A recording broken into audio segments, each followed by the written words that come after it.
तुमच्या माई तुमच्या कोण हवे तुम्ही? आम्ही चोर, हे दुंडा शेठ उप्र झेंप्या डाकू. आणि तू रे मुक्तामानी तोंडाच्या तू कोण? हे म्हाताऱ्या, यो महा पंटर हे पंटर गंडल. ए गंडल, या दोघायला पण मारून टाक आणि घरातलं सगळं सामान घेऊन चाल. बाबा आम्हाला मारू नको बापू, त्या पाया पडतीये. हे म्हातारे चुप.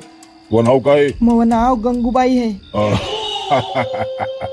ठीक आहे म्हातारे, वाचली तू. पण दुंडा शेठ असं काऊन करायला लागले तुम्ही? हा, तुम्ही तर ज्या घरी चोरी करता त्या घरातले सगळे माणसं मारून टाकता ना, मग या म्हातारीवर काऊन दया करायला लागले? कारण माझ्या माईचं पण नाव गंगूबाईच होतं म्हणून. हा बरोबर आहे, आईची माया. पण मग या म्हाताऱ्या गंडा खुपशाचं काय करायचं? अय म्हाताऱ्या, तुझं नाव काय? तसं मग नाव कोण बा आहे, पण लाडानं सगळे मला गंगूबाईच म्हणतात. ठीक आहे, आज तुम्ही दोघं पण वाचली. पण म्हातारे, तुला पाहून मला माझ्या माईचं ध्यान आलं. मला काही खायला दे बरं. देते बापा देते, तू जे म्हणशील ते देते, पण या म्हाताऱ्याला बाहेर जाऊ दे बरं. काहून? अरे बाबा, कारण माझ्या नवऱ्याची घरी यायची वेळ झाली. गंडल, या दोघायला पण मारून टाक.